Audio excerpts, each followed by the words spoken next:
वैज्ञानिक मानते हैं कि स्ट्रिंग थ्योरी के अनुसार ब्रह्मांड में 11 डायमेंशंस हैं।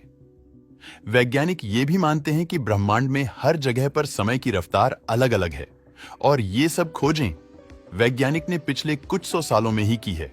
लेकिन क्या हो अगर मैं आपसे कहूं कि जितना प्राचीन हमारा सनातन धर्म है उतना ही आधुनिक इसका विज्ञान है। प्राचीन हिंदू ग्रंथों में यूनिवर्स के बारे में वो चीजें पहले ही बताई जा चुकी है जिन्हें विज्ञान आज मान रहा है। हम प्राचीन ग्रंथों में बताई गई उन बातों को केवल माइथोलॉजी की कहानी मानते हैं, लेकिन सच तो ये है कि हमारे ग्रंथों में बताई गई बातों में इस ब्रह्मांड के जुड़े रहस्य छुपे हुए हैं। जिन रहस्यों से आज विज्ञान पर्दा उठा रहा है उन रहस्यों को हमारे हिंदू धर्म में बहुत पहले ही सुलझा लिया गया है। वैज्ञानिक के 11 डायमेंशंस को एक्सप्लेन करते हैं, लेकिन सनातन धर्म में ब्रह्मांड में 64 डायमेंशंस का जिक्र किया जाता है। डायमेंशन वाला ये कॉन्सेप्ट विज्ञान के लिए भले ही नया है, लेकिन हिंदू धर्म में इसका हजारों साल पहले ही जिक्र किया जा चुका था। इस वीडियो में मैं आपके साथ कुछ ऐसी स्टोरीज शेयर करने जा रहा हूं जिन्हें जानकर आप अपनी संस्कृति पर गर्व करोगे। क्या आप जानते हो कि पहली बार पैरेलल यूनिवर्स की थ्योरी कब दी गई थी? दरअसल पहली बार साल 1954 में ह्यूग एवरेस्ट नाम के एक प्रोफेसर ने दुनिया को बताया कि हमारी दुनिया जैसी ही एक और दुनिया है जो हमारे साथ ही एग्जिस्ट करती है। लेकिन अगर मैं कहूं कि हिंदू लेखकों ने हजारों साल पहले ही पैरेलल यूनिवर्स की थियरी दे दी थी, तो आपका क्या मानना होगा? अगर आप मेरा यकीन नहीं कर रहे तो एक बार इस कहानी को सुनिए। ये कहानी रामायण से है। भगवान श्री राम और रावण के युद्ध को खत्म हुए कई दशक बीत चुके थे। मर्यादा पुरुषोत्तम श्री राम ने कई सालों तक राज किया और चारों ओर राम राज्य की स्थापना की। हम सभी जानते हैं कि भगवान विष्णु ने राम यानी कि एक इंसान के रूप में धरती पर अवतार लिया था।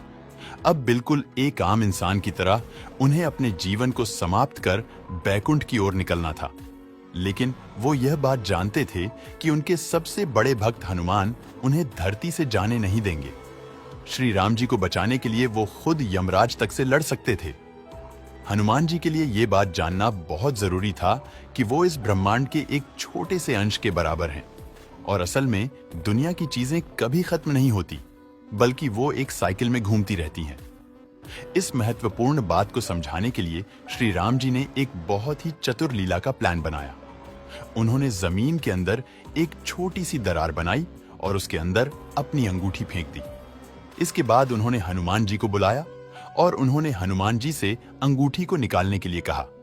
हनुमान जी ने तुरंत अपने आकार को छोटा किया और उस दरार के अंदर घुस गए और ज्यादा नीचे जाने लगे और अंत में वह धरती के सबसे निचले भाग में पहुंच गए और उन्हें वहां पर नागलोक के देवता वासुकी जी मिले। हनुमान जी ने वासुकी को प्रणाम किया और उनसे कहा कि मेरे प्रभु श्री राम की अंगूठी यहां पर नीचे गिरी है, क्या आपने कहीं देखी है? यह सुनकर वासुकी का सबसे पहला सवाल था, आप कौन से वाले राम भगवान की बात कर रहे हो? हनुमान जी यह सुनकर बहुत ही अचंभित हो गए और इससे पहले कि वह कोई जवाब दे पाते, वासुकी जी ने दूर बड़े से पहाड़ की तरफ इशारा करके कहा कि आपको वहां पर आपके श्री राम जी की अंगूठी मिल जाएगी। यह सुनते ही हनुमान जी खुश होकर उस पहाड़ की ओर जाने लगे। लेकिन जब वो वहां पर पहुंचे तो उन्होंने देखा कि यह पहाड़ पूरी तरह से सोने की अंगूठियों से बना हुआ था। वही अंगूठियां जो श्री राम की थीं, अब हनुमान जी और ज्यादा अचंभित हो गए। वो सोचने लगे कि श्री राम की तो केवल एक ही अंगूठी नीचे गिरी थी, फिर ये अंगूठियों का पहाड़ यहां कैसे आ गया? उन्होंने पास खड़े वासुकी जी से पूछा कि इन सभी अंगूठियों में से आखिर श्री राम की अंगूठी कौन सी है? तब वासुकी जी ने आखिरकार हनुमान जी को सच बताया। उन्होंने कहा कि हर ब्रह्मांड के हर त्रेता युग में प्रभु श्री राम एक दरार बनाकर अपनी अंगूठी यहां पाताल लोक में फेंक देते हैं, ताकि आपको ज्ञान हो सके कि आपके प्रभु श्री राम इस अनंत ब्रह्मांड में इकलौते श्री राम नहीं हैं, बल्कि बिल्कुल इसी काल की तरह दूसरी दुनिया में भी प्रभु श्री राम बिल्कुल ऐसी ही लीला रच रहे हैं। ये कहानी एक तरह से मनुष्यों द्वारा बताए गए पैरेलल यूनिवर्स को कंफर्म कर देती है। केवल भगवान राम ही नहीं थे जिन्होंने ने पैरेलल यूनिवर्स को दिखाने की एक लीला रची थी। श्री कृष्णा की भी एक ऐसी ही कहानी बहुत प्रचलित है जिसमें मल्टीवर्स की बात की गई है। एक बार ब्रह्मा जी श्री कृष्ण से मिलने द्वारका आ पहुंचे। श्री कृष्ण के महल के सामने कुछ द्वारपाल खड़े थे। ब्रह्मा उन द्वारपालों से कहते हैं कि जाकर कृष्णा से कहें कि उनसे मिलने ब्रह्मा आए हैं। द्वारपाल तुरंत श्री कृष्ण के पास गए और उनसे कहा कि आपसे मिलने ब्रह्मदेव आए हैं। इस पर श्री कृष्णा ने द्वारपाल से कहा कि सबसे पहले आप उनसे पूछ कर आइए कि वो कौन से वाले ब्रह्मा हैं। द्वारपाल एक बार फिर ब्रह्मा जी के पास गया और उनसे पूछा कि आप कौन से वाले ब्रह्मा हैं। यह सुनकर ब्रह्मा बहुत चकित हो जाते हैं और वो सोचते हैं कि आखिर ये सवाल मुझसे पूछा भी कैसे जा सकता है।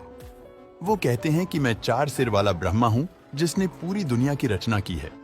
द्वारपाल यह बात श्री कृष्ण से बोलता है तो इस पर कृष्णा बोलते हैं कि ठीक है, उन्हें अंदर आने दो। अब जैसे ही भगवान ब्रह्मा अंदर आते हैं तो उनका पहला सवाल श्री कृष्णा से यही होता है कि आखिर आपने द्वारपाल से मुझे ये पूछने को क्यों कहा कि मैं कौन सा ब्रह्मा हूं? क्या मेरे अलावा भी कोई और ब्रह्मा है? कृष्णा ने ब्रह्मा के इन सवालों का जवाब देते हुए एक दिव्य दृष्टि दिखाई जिसमें उन्हीं की तरह कई सारे ब्रह्मा थे। श्री कृष्णा को देखकर उन सभी ब्रह्माओं ने अपने अपने सर आदर से झुका दिए। ये देखकर 4 सिर वाले ब्रह्मा परेशान हो गए। उन्हें समझाते हुए श्री कृष्णा ने कहा कि मैं अनगिनत ब्रह्मांडों की देखभाल करता हूं और हर एक ब्रह्मांड के पास अपना एक ब्रह्मा है। अब यह कहानी भी बिल्कुल पैरेलल यूनिवर्स की थियरी को समझाती है, जहां एक साथ बहुत सारी दुनिया एग्जिस्ट करती है। अब पैरेलल यूनिवर्स की बहुत बात हो गई। हमारे हिंदू पुराणों में एक और साइंटिफिक कॉन्सेप्ट है। विज्ञान के अनुसार ब्रह्मांड में हर जगह पर समय की रफ्तार अलग अलग है। ब्रह्मांड में कहीं पर समय धीमी गति से चल रहा है तो कहीं पर समय की रफ्तार बहुत ही तेज है। अब अगर हिंदू पुराणों की माने तो उसमें एक प्रचलित कहानी है जिसमें कुछ ऐसी ही घटना घटी थी। राजा काकूद को अपनी बेटी रेवती से बहुत ही ज्यादा लगाव था। जब रेवती की शादी की उम्र हो गई तब राजा काकूद बहुत ही परेशान हो गए। उन्हें डर था कि इस टाइमलाइन में रेवती के लिए शायद एक अच्छा पति उन्हें कभी नहीं मिल पाएगा। इसी परेशानी को सुलझाने के लिए वो रेवती को लेकर ब्रह्मा भगवान के पास ब्रह्मलोक में गए। राजा ने अपनी ये परेशानी ब्रह्मा जी को बताई। ब्रह्मा जी उनकी बात सुनकर जोर जोर से हंसने लगे। उन्होंने कहा कि आप जिस धरती से अभी आए हो वहां पर आपकी जान पहचान वाला अब कोई नहीं रहा, क्योंकि जितना समय आपने ब्रह्मलोक में गुजारा है उतने ही समय में धरती पर हजारों साल बीत चुके हैं। रेवती और राजा भगवान ब्रह्मा की इन बातों को नहीं समझ पा रहे थे। तब ब्रह्मा जी ने बताया कि हर लोक में समय की रफ्तार अलग अलग है। जब तक रेवती और राजा ब्रह्मलोक में थे तब तक धरती पर करीब 100 मिलियन साल गुजर जाएंगे। अब जाहिर सी बात है कि इतने समय बाद ना ही रेवती का परिवार वहां रहा था और ना ही राजा का राज्य। भगवान ब्रह्मा उन्हें सुझाव देते हैं कि आप जल्द ही धरती पर जाओ और वहां श्री कृष्ण के भाई बलराम से रेवती की शादी करवा दो। अगर आप कुछ क्षण और ब्रह्मलोक में रुकते हो तो धरती का यह समय भी बहुत तेजी से गुजर जाएगा। ये कहानी सीधे तरीके से टाइम डायलेशन की थियरी को प्रूव करती है।